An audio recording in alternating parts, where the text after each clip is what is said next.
Alright, welcome to the second video of Unit 1. We're doing more trigonometry practice, and now we're going to use some word problems and solve them.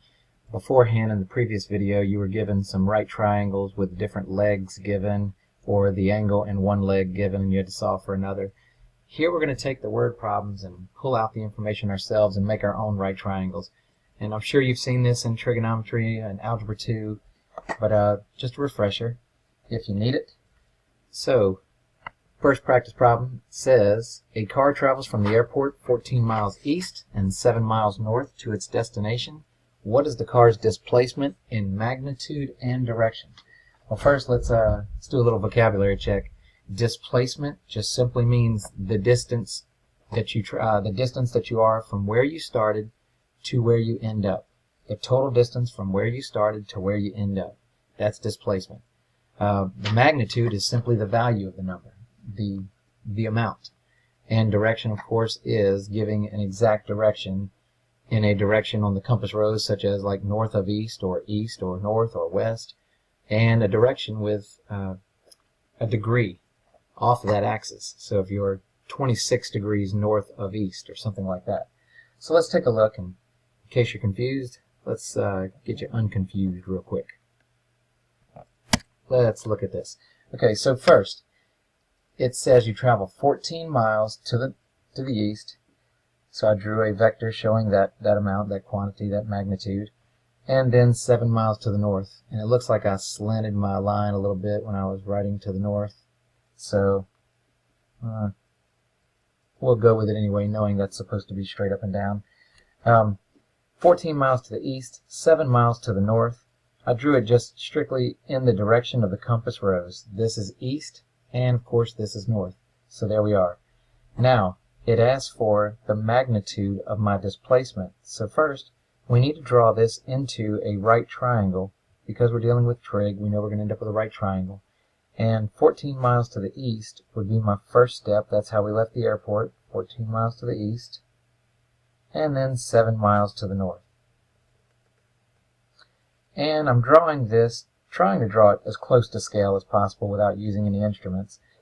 This is 14 miles, so I'll draw this one about half of that size, and that represents the difference in the distances. So, I think that's about half. Then, we'll draw a line that connects the two, and that will become the hypotenuse of my right triangle. It will also be the displacement. This is the displacement. So you see how this makes a nice right triangle. This is 7 miles. This is 14 miles. And now we can solve for the magnitude of the displacement from this point to this point. How do we do that? If you remember from trigonometry, the Pythagorean theorem is how we do this. We go a squared plus b squared equals c squared. So this side will become our c. So we'll say a squared, 14 miles squared, plus b squared, 7 miles squared, equals c squared. So when we do that math, let's see what we come up with real quick. We have 14 squared, oops, that's not squared, 14 squared plus 7 squared, and then we come up with 245. 245 miles is the magnitude of this leg, which is the hypotenuse, squared. Well, we don't want the squared value. We want the value of the displacement, just the regular value. So we're going to take the square root of these.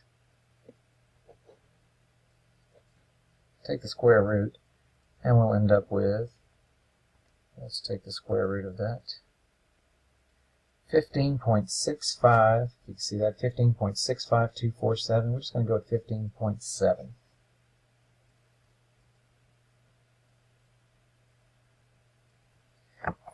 .7 miles is our displacement.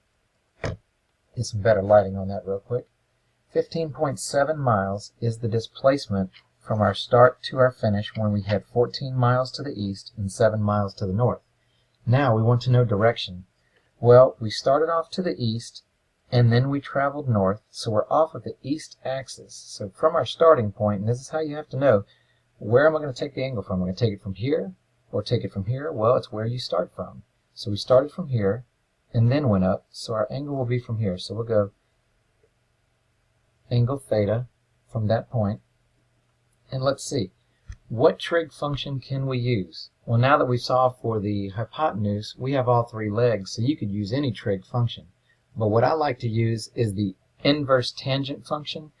The reason is, tangent is the opposite over the adjacent. Since we were given those amounts in our word problem, we know they cannot possibly be wrong. This, we could have made some mathematical error. So let's just go with what we know from the problem, and it will be tangent theta equals our opposite over the adjacent. Remember, tangent is the opposite over the adjacent. Put that in position where you can see it a little better. So tangent is the opposite of the adjacent. The opposite of that angle is 7 miles. The adjacent is the 14 miles. So we're going to go tangent 7 over 14. Now, we want the angle. We don't want the tangent part of it. So to get rid of tangent, to get the angle isolated by itself, we have to use inverse tangent to get rid of it on both sides. I'm sorry, just to get rid of it off this side, get the inverse tangent over here. So inverse tangent 7 over 14 will give us, remember, hit your second button to get the inverse signs, and 7 over 14. 26.565. We're going to go with 26.6.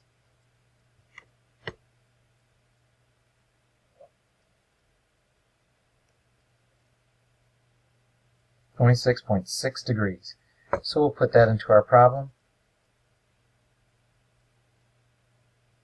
And to know what direction this was east and this is north, so we went 26.6 degrees north of east. See how we're going east and we went north 26.6 degrees off of that east axis. So 26.6 degrees north of east.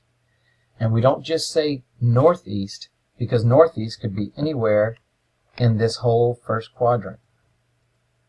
If you think about the way the unit circle's set up, this is the first quadrant. If I say 26.6 degrees northeast, is it 26.6 degrees off this axis or 26.6 degrees off this axis?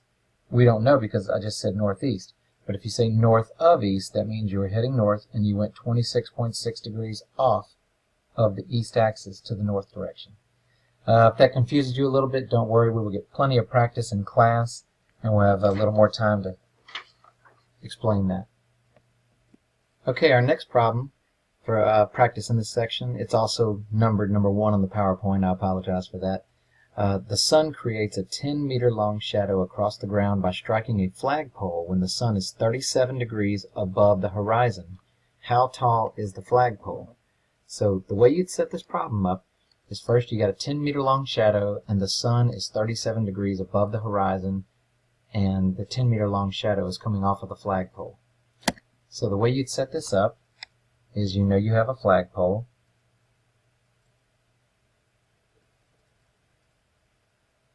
Okay, and the sun is at a 37-degree angle above the horizon, so we'll put the sun somewhere like right here, off in the distance, and it's basically casting with its sun rays, hitting this flagpole and casting a 10-meter long shadow. And this is your 37-degree angle above the horizon that the sun is at. So that is 37 degrees from the sun above the horizon, if you imagine it's a straight line to the sun, and this shadow is 10 meters long. Here's our flagpole. Let's just imagine there's a little flag waving in the air right there. patriotic for a second. It's a U.S. flag. Okay, so there's our U.S. flag waving right there. The sun casts a shadow. It's 37 degrees above the horizon. The shadow is 10 meters long, and it's 37 degrees. So, how do we solve for how tall the flagpole is? Well, you just got to look at it as a right triangle. Because if you have this right here, 37 degrees above the horizon, we have the angle. 10 meters is the length of the shadow, so we have the length of the adjacent leg to the angle, and we're just looking for the opposite leg. So when you look at your trig functions and you say, I have the adjacent and the opposite, what function is that? And that's tangent. So the tangent function, tangent 37 degrees,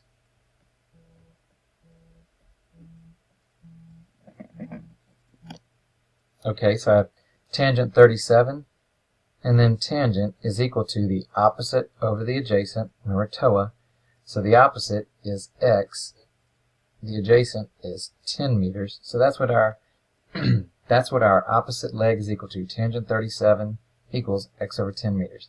Now, we want to get this side by itself, get x isolated. How do you do that? Multiply both sides by 10 meters. So, tangent 37 degrees times 10 meters is equal to x, which is equal to the height of the flagpole. So now we just get in our calculator here and tangent 37, 10 meters. So tangent 37, 37 times 10 meters equals 7.5355. Let's round that to 7.5. The 3 won't round it up. So 7.5 meters is equal to the height of our flagpole. A 7.5 meter tall flagpole will cast a 10 meter shadow when the sun is at an angle of 37 degrees to the horizontal. Now, if you're more accustomed, if you like drawing from this side better and you drew your flagpole over here with the shadow cast this way, there's absolutely nothing wrong with that. You can do it however you like, as long as you make the sun at a 37 degree angle with the horizontal. That's all that matters. All right. Hope this helped. Thank you.